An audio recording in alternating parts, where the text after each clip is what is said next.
I'm just going to I have kind of a bias against giving non-sermons from pulpits, but I'm going to step into the pulpit, more easily be seen and heard. And what we're calling an address is going to be more of just talking to you about some things. I'm going to talk to you for about a half an hour or so, maybe a little bit longer.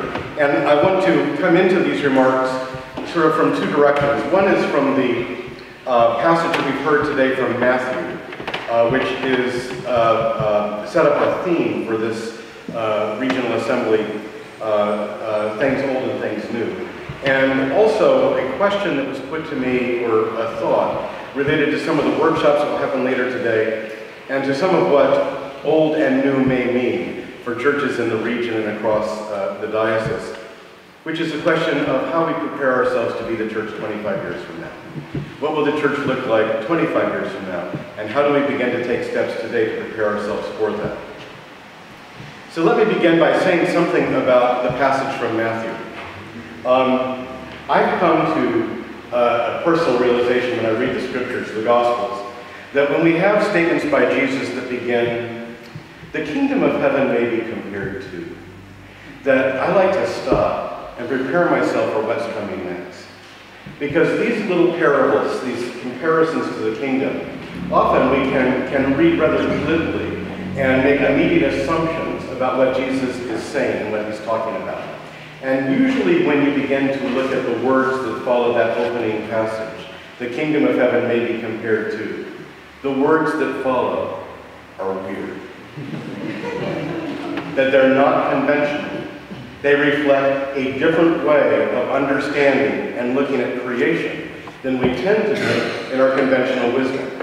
And when we look at the passage that we have here today, it's no exception. We start with a couple of very small little parables or comparisons. The kingdom of heaven may be compared with a man who finds a pearl in a field and sells everything that he has to buy that field so he can have a pearl. Or a merchant who, what is it the merchant finds? Pearl? Well, the treasure in the field, and the merchant who finds the pearl. Anyway, the same thing. You know, you find the treasure, you sell everything you have to buy it. But then we continue, and Jesus talks about the separation of the good and the wicked, and the casting of the wicked out. And when Jesus gets all apocalyptic on us, sometimes I want to think, oh, Jesus, don't go there. But it flows from the first part, because Jesus begins by saying the kingdom of heaven may be compared with one who finds a treasure. And that treasure is so valuable to the person that it consumes their entire life and becomes a reason for being. So that they would trade everything else that they have and everything that they are to have that treasure. So when we hear that, that can speak to us a lot about the beauty of kingdom proclamation. It can say something to us about the beauty of gospel, something to us about the life that God is calling us into through Jesus. And we can say, yes, I get that. But then we begin to look at the second part of this teaching and this act of discernment and judging, which is part of what Jesus says in this comparison. I think that a way that we can look at that, certainly in terms of our leadership of the church and what we're called to and responsible for in the decisions that we make in the places that we live and worship, is that we may not recognize the treasure when we see it until we begin to develop some of the skills of discernment of the things that we are looking at and seeing, and how we understand the things that we've been given, and how we understand the life to which we are being called. So that at the end, you know, the scribe who has been trained in the kingdom is like a merchant who draws out of his bag things old and things new. But what we've learned from Jesus' teaching is, and then knows what to do with those things. I love the fact that we started with morning prayer from a venerable and old form. Now, every single prayer that we pray today, morning prayer, you can find in our prayer book today with the language updated. So we took something old, and the church has made something new out of it. But one of the wonderful things about going back and praying it in its original form, as Anglicans first wrote these words, is that we find ourselves using a prayer language which is no longer familiar to us, and by using words that are different, that are a little bit outside of our vocabulary, that touch on a different way of thinking and talking, we find ourselves entering into familiar prayers in a new way. So that we take out of our bag things that are old, things that are new, but we find, when we do that, something different than we expected, and that which was old, we come back to anew and make new discoveries in it, which was my experience of doing morning prayer this morning. To read those prayers and find all those prayers so familiar to us, utterly made new. When we think about what that means or how we talk about that in religious life and theologically and liturgically, I can't help but talk about that wonderful prayer that's prayed at ordination. A week ago today, we had ordination of priests down at the cathedral, and the collect for the day on the occasion of ordinations is that wonderful prayer. We also prayed on Good Friday that says in it, let all the world see and know that things which have been cast down are being raised up. Things which had grown old are being made new, and that all things are being brought to their perfection by Him through whom they were made. That's a wonderful prayer to say when we lay hands on people and ordain them into ministries. But it also can say something to us about this oldness and newness that we raise up today for our reflections and our thoughts about our churches. Things which were cast down are being raised up. Things which have grown old are being made new. And that's the vision that we want to find a way to capture and live into as we look at the challenges that we face in our congregations. You know, actually since 2001, my Sunday life is to be in a different church in this diocese every Sunday. I've worshiped in every one of your churches. If not yet as bishop, then I did it when I was a canon. And now as bishop, week after week, I'm in a different church every week. 1 week this last month I was out of the country, but since Labor Day, I've made visitations to St. Anne's in the South Bronx, St. Mary's in Tuxedo Park, and last Sunday I was at Grace Church in Middletown. When I said St. Mary's in Tuxedo Park, Fred Robrowski smiled because he was there. And he was particularly there for the wonderful event that happened that day of Betty McWhorter being locked in the elevator and having to knock it off its hinges by sheer force so that we could begin the liturgy. It was a great moment. But you know, if I look at those three churches, what I find in those churches, they're old churches, long established churches. And what we find there is in each of those, a real respect and honoring of tradition, that each of those churches really turn and begin to move to say, how do we bring out old and new, discern between that which we must keep, that which we must treasure, and that which we must now embrace as we go forward on new roads. So that at St. Anne's in the South Bronx, this is a church at the center of the poorest congressional district in the United States. The per capita household income in that part of the South Bronx is less than $10,000 a year. And the challenges that are faced by the people who worship at St. Anne's are just unbelievable. They're just more than we can imagine. But what's happening there, and it's an ongoing, evolving way of witnessing to the love of God in that community, is real transformation of life. Let me tell you something that I learned from some of our churches in the South Bronx that surprised me. I was at an IPC meeting in the South Bronx, and someone from St. Anne's Church, in talking about their congregation and their witness, said, you know, in our zip code, in the part of the Bronx where we live, the rate of students graduating from high school and going to college is 16%. She said, but at St. Simeon's, it's 98%. And I began to check out that number with some of the other clergy from churches in the South Bronx, and I found that that was true across the board, that for young people raised up in the church who continued through and graduated from high school, 98% were going on either to college or some of them into vocational training for good, well-paid trades. And this wasn't true of people who lived in the community around them. But what I began to see as you visit these churches is that somebody goes away to college, and on Sunday, the rector or priest gets up in the pulpit and says, we've received Michael's report card, and I'd like to read it to you today.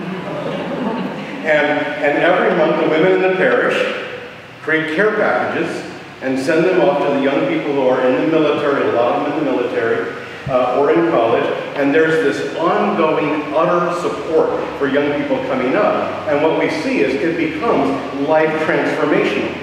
So that in a community which has grown old, in which things have been cast down, There are churches in the midst of that, our churches, that are making a witness in such a way that they are transforming lives and making something new. 98% of the kids in those churches are going on to college when the people around them are not.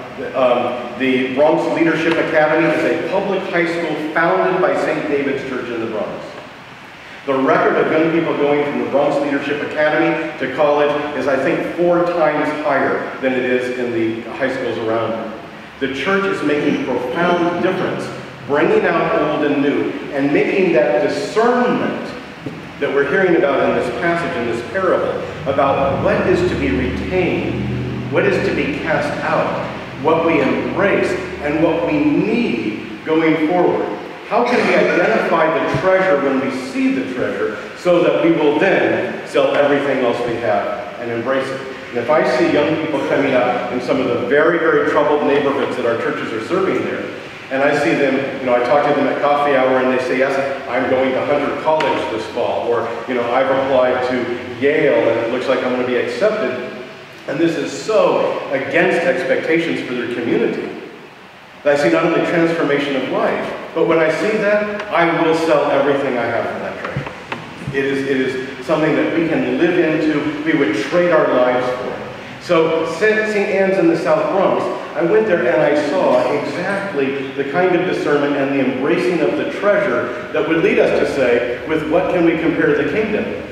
It is like one who goes into the South Bronx and finds a child who's been accepted to Yale University. One would go away and trade everything they have for that treasure, and indeed we would. So when we talk about the possibility of transformation of human lives to our churches, let me tell you that all over our diocese it's happening. It's happening in your churches too. Pay attention to it when you see it. This is the treasure in the field. It's the pearl that we would sell everything for. So the next week I was at St. Mary's in Tuxedo Park, and we had the little drama of Betty stuck in the elevator, but we had a wonderful, wonderful day, great worship, and here's one of the things I learned when I was there. Now, St. Mary's is a long and venerable history. It is not exactly like St. Anne's in the South Bronx. That if St. Anne's is one of the poorest congressional districts in the United States, I don't know where Tuxedo Park would fall in congressional districts, but they're pretty much doing pretty well inside that gated community. And for a long time, St. Mary's has served that community and been the church inside Tuxedo Park. But for the first time in their history, the senior warden is not from Tuxedo Park. And increasingly, the people who are beginning to come into St. Mary's and worship are people outside those gates, so that St. Mary's is now, with its current leadership and its current life, beginning to embrace a larger vision of the community that they serve. And they're creating a community of a kind of diversity that I'm going to go out on a limb and say that maybe St. Mary's has not ever had in the past. But what's happening is the bringing together of people who are living different kinds of lives, and it's bringing a vitality to St. Mary's that, for me, visiting on that Sunday was just exciting to see. And so again, what is old and what is new, and how do we take the strengths, the treasures of what we've been given, and begin to redeploy those or use those to go forward in ways that God is calling us to be, and that God is calling us to be made new. Things cast down, old, now raised up, becoming new. Last week I was at Grace Church in Middletown. And every week when I go to churches I have a time to sit with the vestry, and I sat with the vestry. Well, the thing about Grace Church, it's not like Tuxedo Park or the South Bronx. Middletown, it's a little urban city, a little urban center in the middle of Orange County.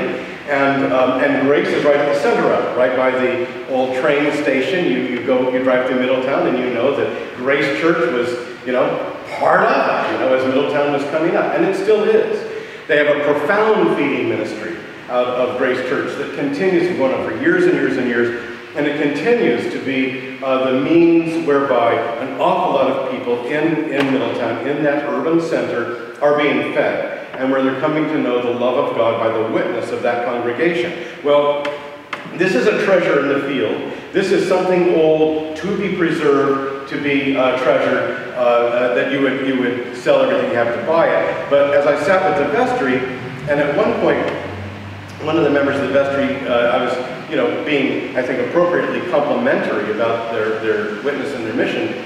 But then one of the members of the vestry said, "Bishop, what can we do for you? Or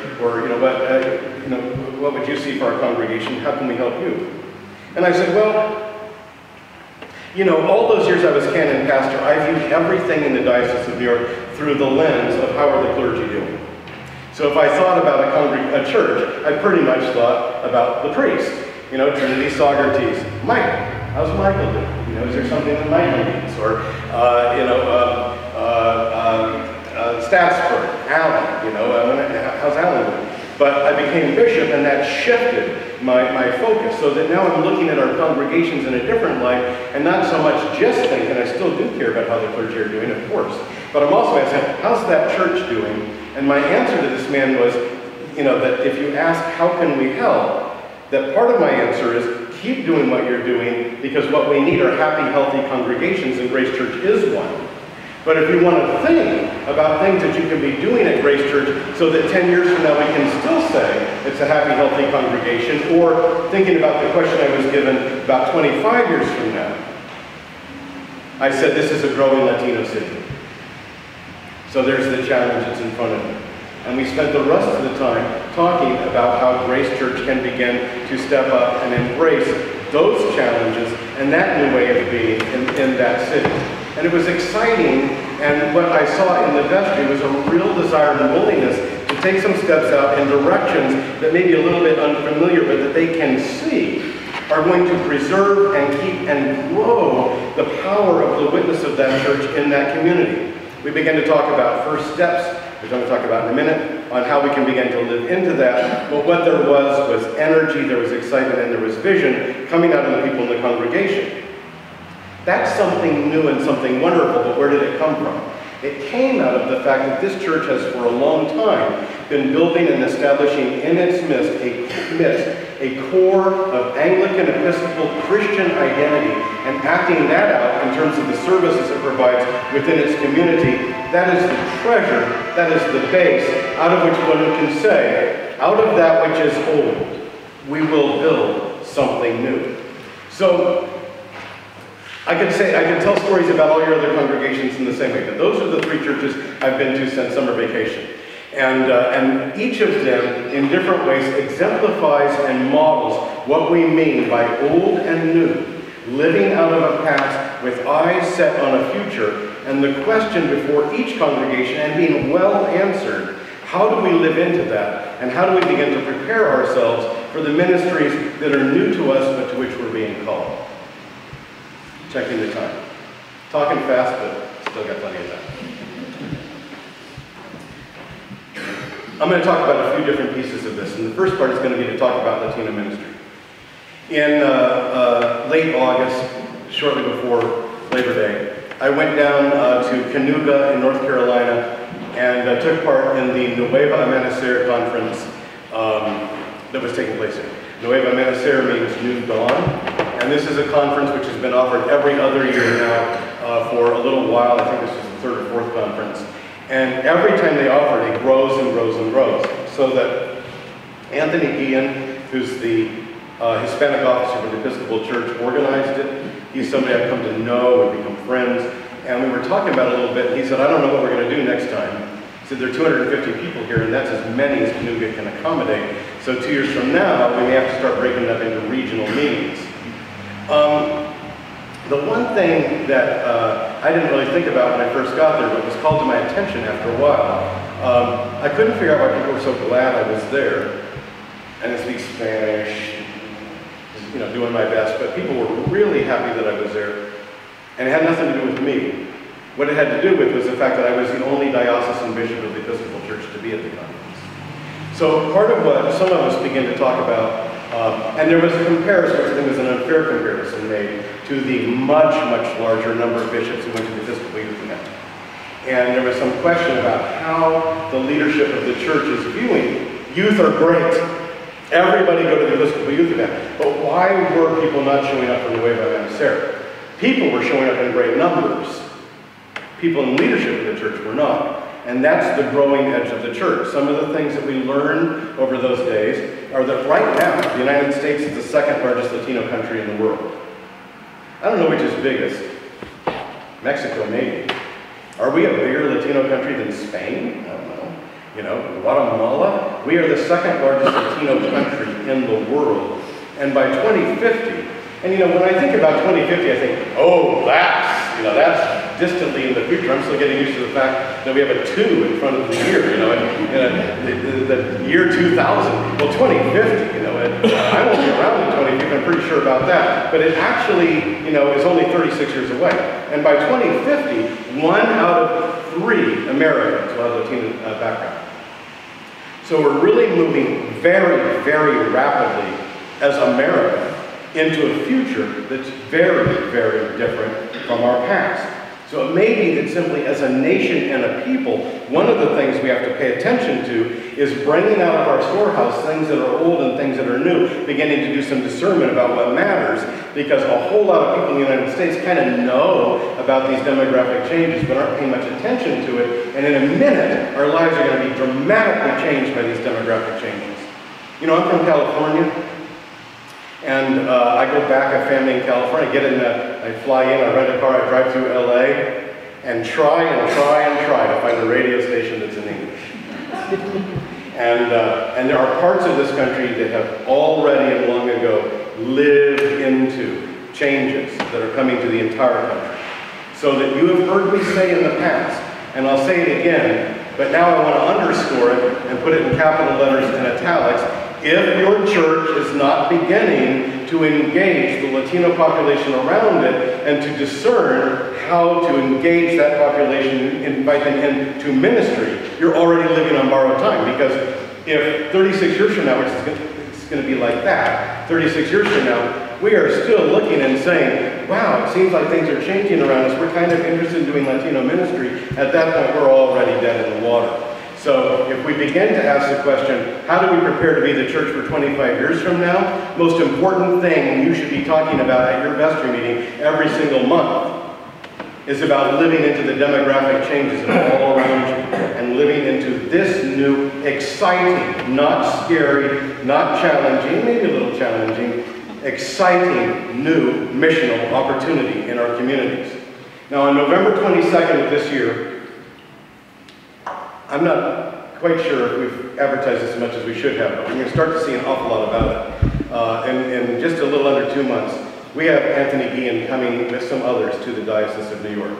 They're going to come on that occasion, Friday and Saturday, to Christ Church in Poughkeepsie. This will be followed by a second and third identical workshops in Region 2 and New York City at maybe 2-month intervals. But they're coming first to the Mid-Hudson region.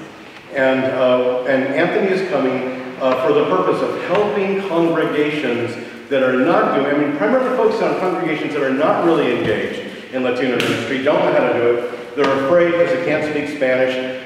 They're maybe not completely aware of the demographic changes in their own community, but feel that they need to begin to do something in the area of Latino ministry. He's going to come and he's going to help you. He's going to talk about how we can take first steps. You know, one of the things that Anthony will tell you is that 2/3 of Latinos in America speak English as their first language because they didn't just get here. They're second and third generation. You know, when we think about Latinos and we begin to strategize Latino ministry, almost always we're thinking about the brand new immigrant, monolingual Spanish-speaking, usually impoverished, unable to pay the cost of the ministry.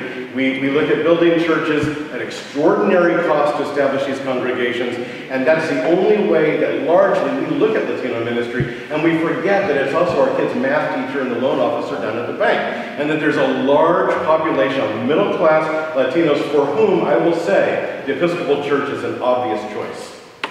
Only we're not opening the door and inviting them in. So Anthony is going to help talk about how to do this, and as I kind of a little bit facetiously summarize some of the things he says, and the good news is you don't even need to learn Spanish.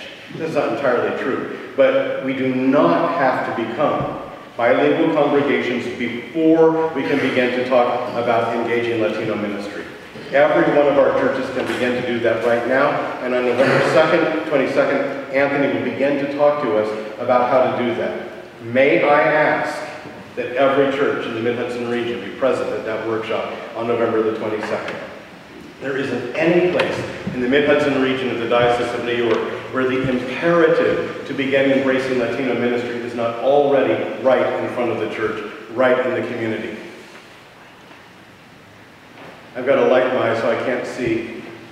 Are there Latino people in the room? One. Okay, so we have some work to do. We have some work to do to begin to embrace our full community and to invite people into leadership who represent parts of our community that we don't know very well. So one of the first things that we're going to talk about how to begin to prepare ourselves to be the church in 25 years. If you ask me that right now, my first answer is you need to begin to engage right now the imperatives for Latino ministry where you are, in the place where God has put you, on the day that God has put you there. So that's the first piece. Secondly, we're going to begin announced, started, threshold of our convention in November. We're going to be beginning a strategic plan conversation in the Diocese of New York. Now, I am not doing this on a fast track. I've said from the beginning that when we begin to look at the real serious challenges facing us as a diocese, we can do it fast or we can do it right.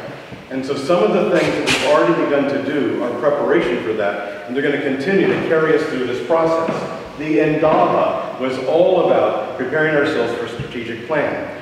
And you've heard me say this before, I'm going to say this as briefly as I can. I began to realize, so looked out across the diocese, that we did not have across the Diocese of New York what I call in my own mind a shared understanding of our common life. That people who lived in one part of the diocese, say Midtown Manhattan, really maybe didn't know very much at all about people who lived and worked and ministered in another part of the diocese, say Ulster County. And that if we were going to have any prospect of being able to work together with a common vision for addressing and meeting the really significant challenges that we face as a church, we're going to have to find a common language to do it. So we began to have the Endava. How many churches here participated in Endava? Some of you, that's good. About a third of our churches across the diocese did. The fruits of that were really, really profound. I think there were some people who didn't participate in Endava and said, no, but I get the idea, which is sort of like saying, I've never actually been in love, but I get the idea. That people who participated in Endava, churches that participated in Endava, down to the last parish that participated, I began to hear language of transformation. We were changed by this. We were made new kinds of Christians by this experience, and we want to know what to do with that next. But here's a tangible, practical thing that came out of it. That in this process of trying to build a shared understanding of our common life, churches across the diocese getting to know what other Christians are like, and what other Christian work and life is like in other places, and coming together in partnership through Endava really did learn that. So I'm not going to name this church, and please don't try to figure it out. But one of the the largest church in the Diocese of New York is St. Luke's in the Bronx. It's a West Indian congregation, mostly Jamaican, but people from all the islands. They get about 850 or 900 people on a Sunday. They get 450 of them at 7 a.m. on Sunday, and then they get the other 400 at the 11 o'clock. That's not the church I want to talk about. We have another church, one of those big Gothic stone piles in Manhattan, one of our largest churches and one of our very richest. And for some time, that church has been engaged in a little bit of a struggle with the bishop, my predecessor, mostly, less me, because what I'm going to talk about here in a minute, but a little bit of a struggle around the assessment formula. And in some sense that the assessment formula was too high, and that they didn't feel that they could pay it. And there was some real lobbying from this church year after year to take another step to reduce the assessment formula again. We can't pay it, it's too much. We're not sure that this is a good use of money. Well, this church decided to participate in Endava.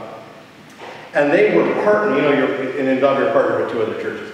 They were partnered with one of the poorest churches in the Diocese of New York, and one sort of medium kind of church in the Mid-Hudson region. And after Endava was over, the rector of that church and the senior warden came to see me. And they said, we just want you to know that we can't pay our full assessment this year, but we're absolutely committed to coming back to full payment of it. Now, The point of Indaba is not to get everybody to pay their full assessment. But please do pay your full assessment. Let me say the non-funny addition to that. The assessment in the Diocese of New York is underpaid by $2 million a year. This is cutting the mission strategy of the Diocese of New York off at the knees. This is the Tea Party holding the government of the United States so small it can be drowned in a bathtub, and the failure of our diocese to support our common mission through assessment is a strategy to make the Diocese of New York small enough to drown in a bathtub. I'm going to be talking more and more about this as we go along. It is not a small thing that we are not able to or willing to make the contributions to our common life that is reflected in the assessment. I'm not going to get off on that now, because there's much more about it. But we didn't do the Indaba to convince churches to pay their full assessment. But this church made a dramatic turnaround on that issue. And the thing that led to that turnaround is that they began to see themselves as something much larger than they knew, much more diverse than they knew, and they began to see the value of church life in places that earlier had been easy to dismiss. So the Indaba is the beginning part of strategic plan for this reason. And so many churches that didn't participate in it, and I know it was a big commitment. I was brand new. Nobody knew what Indaba meant. We launched in the summer. There are a million reasons why it became difficult for a lot of churches to participate. Okay, fine, but a lot of churches that didn't, as it got going and they began to hear about it, said, kind of wish we'd been in on that. So now, in 2015, we're launching another Indaba for churches that want to do it again, and some have come forward and said we want to do that, and some churches that didn't but want to find out more about what this is about. If you didn't participate in Indaba, I'm inviting you to do so. And right now we have a smaller Indaba conversation going on, entirely just volunteer lay people and clergy coming together to talk about what it means to be a healthy congregation. And those conversations also are part of our movement towards what I really think has to be a transformation of the life of the Diocese of New York. As we think as a diocese about what it means to be the church 25 years from now, there are certain strategic things that we need to think about and plan about for that. But you're also asking that question because as congregations, we need to think about that looking forward as well. So I want to come at this in two ways. How much time do I have? 8 minutes. I want to come at this in a cut. Although I decide to keep talking until I'm done, I know that you didn't mean that. Because we do want to finish by 3. But I want to say a couple things about that. We have lived so long as a church on a survival mentality that we have seen such decline. We don't have the people in a lot of places. I mean, this is not universal, but in a lot of places, and maybe you know some churches like this, we don't have the numbers of people we used to have. We don't have as much money as we used to have. Maybe we don't have many young people anymore. It's made us afraid of our future. I think for a lot of people, the question, how do we prepare to be the church in 25 years, is too scary to even ask. And so we have learned to live with a lot of reduction of expectations. It makes us afraid, it makes us fearful. We learn to live in some way or another with scarcity, and piece by piece, we chip away at the mission and ministry which God has called us to. So that we don't have a ministry to children in our church. And we say, but Bishop, we don't have any children. In your town? We don't have an outreach ministry. But Bishop, we're very small. But I see people here from St. Andrews in Fallsburg. You know, they get about 7 on a Sunday. They have a feeding program under their undercroft that's just, it's not as big as a Holy Apostle Soup Kitchen, but they're in South Fallsburg. And they're feeding people in that town. And in what they're doing with that feeding program in South Fallsburg, they're also beginning to reach into a population of people that all the Roman Catholics, and there are many, and all the fundamentalists, and there are many, and all the Hasidic Jews, and there are many, I have not noticed yet, and that is the growing Latino population in that area. And they're coming to St. Andrews, and they're getting helped. So small does not have to be debilitating. But piece by piece, when we get into a life of scarcity, we begin to chip away. We say, well, we can't have a youth group, we don't have any young people. We don't have Christian education for children because we don't have any kids. Do we have adult education? No, but there are only 5 of us. And we begin to chip away at those things that are actually the foundation, the structure of the Christian faith and the Christian life. So that one of the things that as we begin to grow out of this conversation of healthy congregations, we begin to say, what does a healthy congregation look like? A healthy congregation is a congregation that has a vigorous and vital outreach ministry, that is supportive of mission near and far, that has a ministry to children and a ministry to young people. And actually, let me tell you that this part of the Mid-Hudson region can be a model, and you have no idea how many times I go around the diocese and talk about Ulster County. This can be a model of how to live that out, because when you look at, I think, 10 churches in Ulster County, maybe 9, it doesn't matter, 9 or 10. When we look at the churches in Ulster County, some of them are very small, and in fact, some of them don't have young people. But we look at a county, an IPC, a clericus, whatever words we're using, that is sending every year all of the young people of our churches in Ulster County on a mission trip. They've been to Tanzania, they've been to Navajo, they've been other places. And the wonderful part of it is that churches that don't actually have young people who participate in that have been participating in the mission trips through raising money to help make it happen.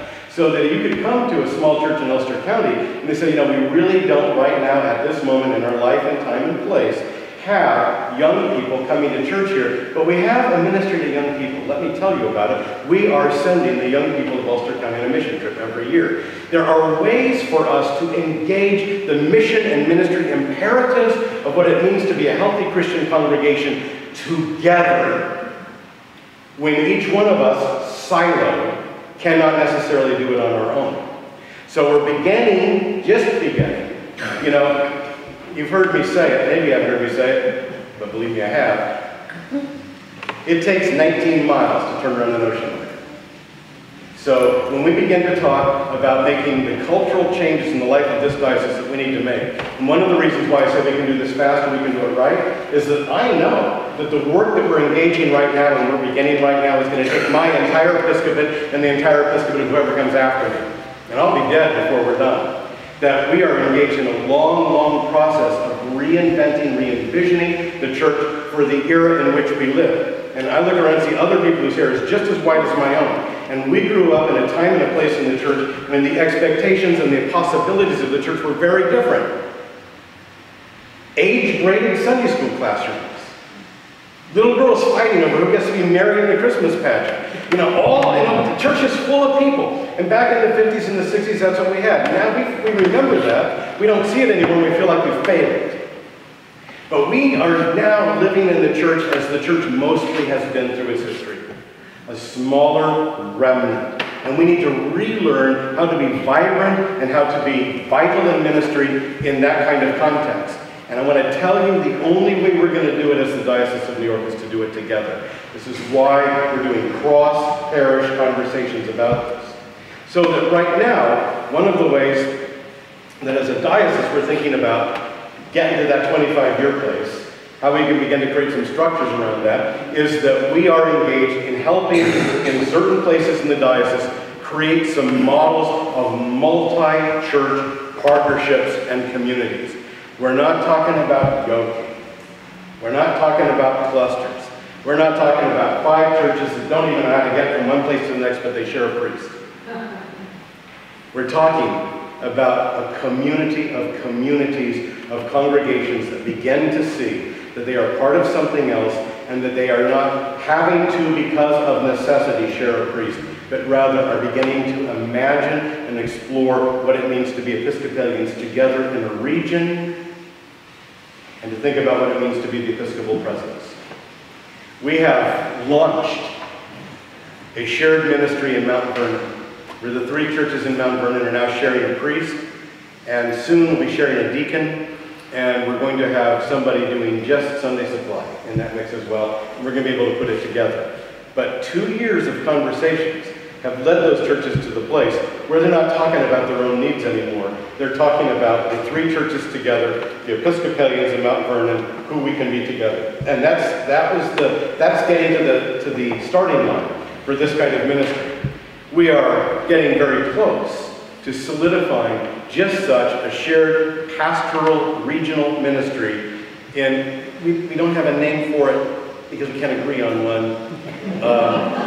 Port Jervis in Sullivan County. Someone suggested the Delaware Catskill Ministry. I love that.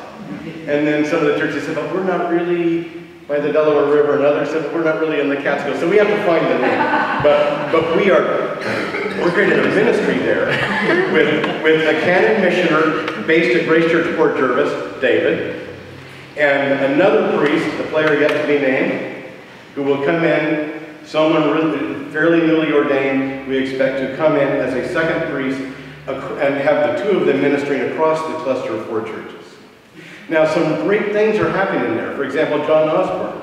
I'm holding some of you people up as heroes, and I'm happy to do that. John Osborne goes to St. James in Callicoon. He gets in the car and he drives all the way over St. Andrews, Fallsburg, and leads morning prayer. And we have people who are beginning to pick up, lay people, picking up what are really diaconal ministries and carrying them forward. And there's a strength building across these 4 congregations.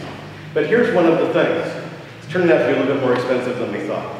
So CFO and I and Chancellor and Canon Ryder, we sat down, Bill Parnell, this week and we looked at some numbers and we said, okay, we can do it. It's going to be a little bit of a stretch for us, but we can do this. Question is, does this regional pastorate in Sullivan County, Port Jervis, does the investment into this serve the larger strategic purposes of the diocese?